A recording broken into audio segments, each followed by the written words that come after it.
Jakarta, P3,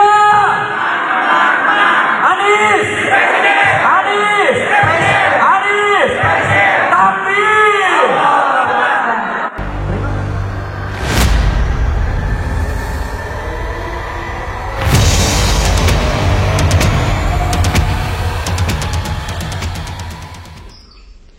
Assalamualaikum warahmatullahi wabarakatuh, teman-teman. Jumpa lagi dengan Enjoy Channel, channel yang membahas berita teraktual, terhangat, dan sedang menjadi perbincangan publik.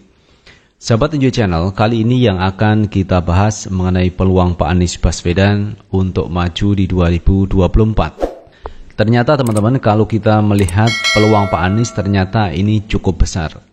Di samping Pak Anies ini didukung oleh partai yaitu Demokrat, Nasdem, dan PKS, tetapi ada elemen masyarakat lain yang mendukung Pak Anies Baswedan.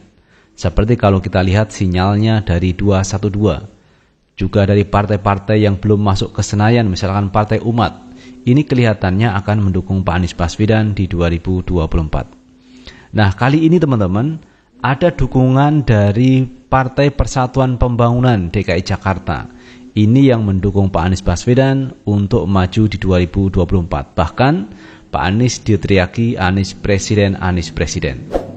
Nah, ini sesuatu yang cukup menarik teman-teman. Padahal kalau kita lihat DPP P3 Pusat ini belum menentukan sikap siapa yang akan didukung. Tetapi di DKI Jakarta ini sudah sepakat untuk mendukung Pak Anies Baswedan maju di 2024. Nah teman-teman, untuk lebih jelasnya coba kita lihat cuplikan video dari pengurus P3 yang mendukung Pak Anies Baswedan untuk maju di 2024. Jakarta, P3, Anies, Anies, Anies, tampil.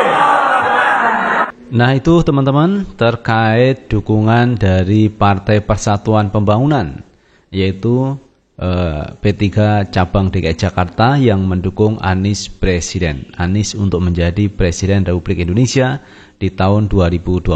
Ini sesuatu yang cukup menarik, ada tambahan dukungan untuk Pak Anies Baswedan. Ini semakin memperkuat teman-teman bahwa P3 ini ternyata juga mendukung Pak Anies. Walaupun P3 di satu sisi ini masuk koalisinya KIB, Koalisi Indonesia Bersatu antara Golkar, P3, dan PAN. Ini membentuk koalisi namanya KIB. Siapa yang akan didukung sementara ini yang mencalonkan adalah Airlangga Hartarto. Tetapi ini juga belum pasti teman-teman, karena elektabilitas Airlangga ini rendah. Jadi kalah jauh kalau dibandingkan Pak Anies, kemudian Ganjar, dan Pak Prabowo Subianto. Nah sahabat Enjoy Channel, untuk lebih jelasnya coba kita baca dulu beritanya. Kita ambil berita dari Kumparan. Anies merasa terhormat didukung P3 DKI Jakarta jadi Capres 2024. Anies mengatakan tunggu pada waktunya. Gubernur DKI Jakarta Anies Baswedan memberikan tanggapan soal hasil Musyawarah Kerja Cabang Mukercap ke-1 DPC P3 se-DKI Jakarta. Salah satu hasil rekomendasi Mukercap DPP DKI adalah mendukung Anies Baswedan untuk maju dalam Pilpres 2024. Saya izin sampaikan, itu sebuah kehormatan. Terima kasih kepada cabang-cabang yang tadi menyampaikan dukungannya, kata Anies usai menghadiri penutupan Mukercap ke-1 DPC P3 se-DKI Jakarta di Grand Hotel Paragon pada Minggu 25 September 2022. Izinkan saya fokus di Jakarta sampai 3 minggu lagi. Tapi ini adalah sebuah inisiatif yang saya sendiri baru tahu ketika saya tiba dan saya sampaikan terima kasih apresiasi, lanjut dia. Ex-Mendikbud itu mengatakan keputusan dirinya akan maju di 2024 sebagai Capres akan disampaikan setelah masa jabatannya habis, yakni 16 Oktober 2022. Termasuk langkah yang akan ia ambil apakah bergabung dengan partai politik atau tidak.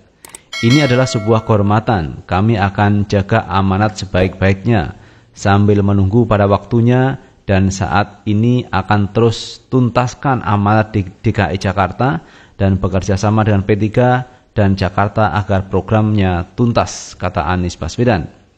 Sekarang masih ngurusin Jakarta dulu. Nanti dulu habis tanggal 16 baru ya tutup dia.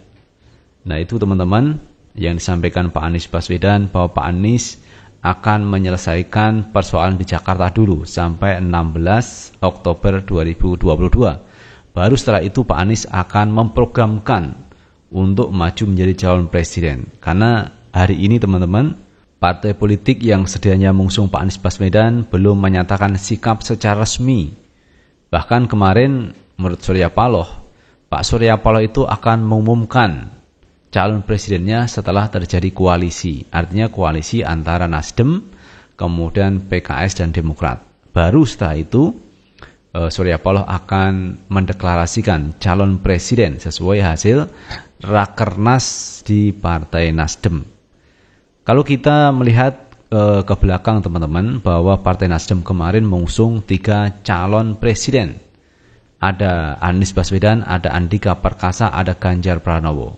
Yang sampai hari ini memang belum menentukan siapa yang akan diusung di 2024. Apakah Pak Anies, apakah Pak Andika, atau Ganjar Pranowo. Sementara itu teman-teman, kalau kita lihat Pak Ganjar Pranowo hari ini juga belum mendapatkan tiket untuk maju di 2024. Artinya tiket itu memang belum didapat oleh Ganjar Pranowo. Padahal Ganjar ini adalah kader dari PDIP. Tetapi Ketua Umum PDIP belum menyatakan sikapnya apakah mengusung Ganjar atau Puan Maharani.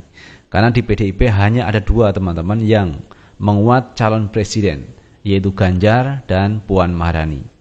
Kalau Ganjar ini banyak pendukungnya dari arus bawah, dari warga masyarakat yang mendukung Ganjar. Sementara di pengurus PDIP ini memilih untuk mengusung Puan Maharani sebagai calon presiden. Tetapi semua itu sekali lagi tergantung keputusan dari Bu Megawati. Apakah Mega nanti memilih Puan atau memilih Ganjar Pranowo. Kalau Puan misalnya sebagai capresnya, lalu siapa cawapresnya? Apakah Ganjar atau diambil dari eksternal dari PDIP? Ini juga belum final di PDIP. Sementara itu teman-teman, kalau kita lihat beberapa partai politik sudah melakukan koalisi-koalisi. Hanya PDIP sendiri yang belum melakukan koalisi sampai hari ini. Kalau kita lihat ada Nasdem, Demokrat, PKS itu satu kubu, satu poros, satu koalisi. Kemudian di KIP juga begitu, ada Golkar, P3, PAN, itu satu koalisi, satu poros. Kemudian Gerindra dan PKB itu satu koalisi, satu poros. Tinggal PDIP yang sampai hari ini belum menentukan sikap apakah berkoalisi atau tidak.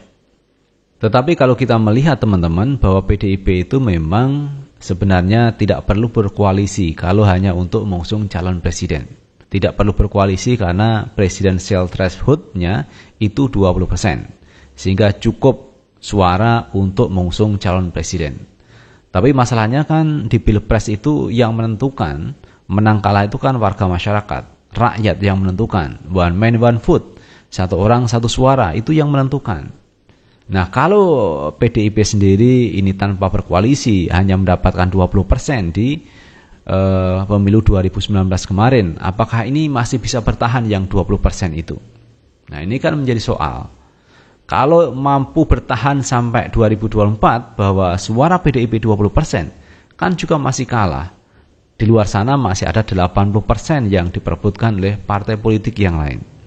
Nah, PDIP tentunya harus berkoalisi dengan partai lain agar mendapatkan suara misalkan 60% atau 50% lebih.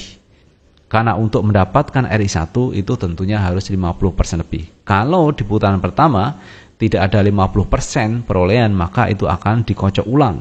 Ada putaran kedua untuk calon presiden.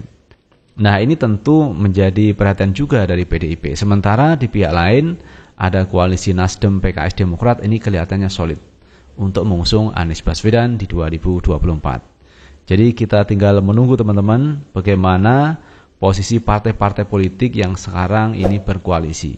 Dan yang menjadi perhatian publik yaitu P3 ini teman-teman. P3 ini sudah masuk koalisi KIP, tetapi warga masyarakat atau pendukung dari P3 ini lebih memilih Anies Baswedan. Seperti P3 DKI Jakarta yang hari ini dalam hasil musyawarah kerja cabangnya itu mendukung Pak Anies Baswedan untuk menjadi calon presiden. Sementara P3 Pusat sampai hari ini belum menentukan sikap. Nah, kalau misalkan P3 nanti memilih bukan selain Pak Anies, nah tentu saja P3 mulai pecah di sini. Sebagian besar pendukung P3 ini memilih Pak Anies Baswedan dan sebagian lagi memilih bukan Pak Anies Baswedan. Itu tandanya ini tidak solid di P3. Tetapi kalau kita melihat akar rumput atau grassroots dari P3 ini sebenarnya mayoritas mendukung Pak Anies Baswedan. Jadi Pak Anies Baswedan ini sosok tokoh yang banyak diidolakan oleh kader P3 supaya diusung di 2024. Tinggal DPP ini bisa tidak menyerap aspirasi dari pendukungnya.